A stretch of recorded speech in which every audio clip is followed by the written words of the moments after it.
चलिए सांख्यिकी को एक कहानी के माध्यम से पूरे डिटेल से इसको समझते हैं। तो चलिए कहानी को प्रारंभ करते हैं। आओ सांख्यिकी की दुनिया में एक यात्रा करें। एक बार की बात है, एक गांव था। उस गांव में बहुत सारे किसान रहते थे।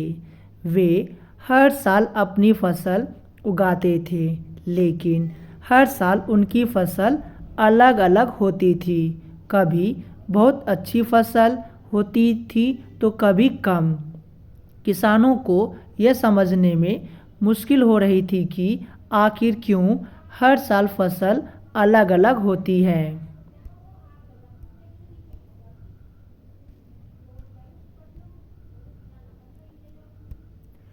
एक दिन गांव में एक बुद्धिमान व्यक्ति आया। उसने किसानों से कहा, तुम अपनी फसल की जानकारी एक जगह इकट्ठा करो। कितनी फसल हुई, किस महीने में बारिश हुई, किस तरह की खाद डाली गई, सब कुछ लिखो। किसानों ने बुद्धिमान व्यक्ति की बात मान ली और उन्होंने पिछले 10 साल की सारी जानकारी एक जगह इकट्ठी कर ली।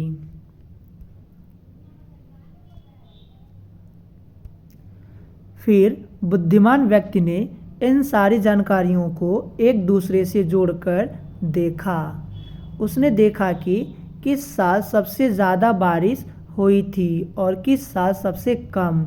उसने यह भी देखा कि किस तरह की खाद डालने से फसल ज़्यादा होती है। बुद्धिमान व्यक्ति ने किसानों को बताया, तुम्हारी फसल का उत्पादन कई चीज़ों पर निर्भर करता है, जैसे कि बारिश, खाद, बीज आदि। अगर तुम इन सारी चीज़ों की जानकारी को एक साथ देखोगे तो तुम समझ पाओगे कि किस चीज़ को बदलने से तुम्हारी फसल ज़्यादा हो सकती है।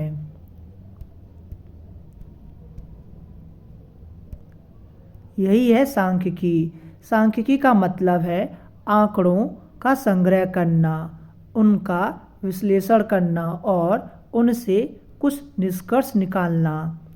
जैसे किसानों ने अपनी फसल के बारे में आंकड़े इकट्ठे किए और फिर उन आंकड़ों से ये समझा कि किस तरह से वे अपनी फसल को बेहतर बना सकते हैं।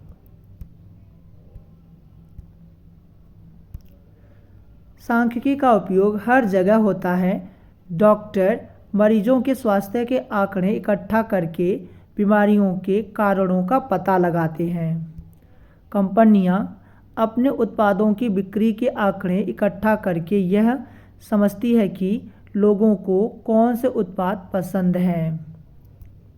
सरकारें देश की आबादी, शिक्षा, रोजगार आदि के आंकड़े इकट्ठा करके देश की स्थिति का आकलन करती हैं।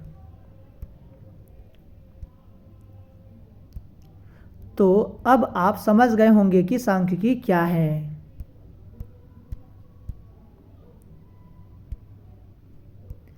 यह सिर्फ आंकड़ों का खेल नहीं, बल्कि यह एक ऐसा उपकरण है जिसके ज़रिए हम दुनिया को बेहतर तरीके से समझ सकते हैं और फैसले ले सकते हैं। अब हम इस कहानी को थोड़ा और गहराई से समझते हैं।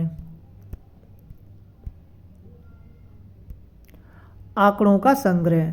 किसानों ने अपनी फसल के बारे में अलग अलग तरह के आंकड़े इकट्ठे किए, जैसे फसल की मात्रा, बारिश की मात्रा, खाद की मात्रा आदि। आंकड़ों का विश्लेषण।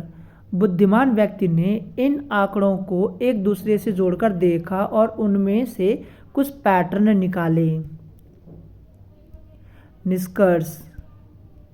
बुद्धिमान व्यक्ति ने इन पैटर्नों के आधार पर किसानों को बताया कि किस तरह से वे अपनी फसल को बेहतर बना सकते हैं।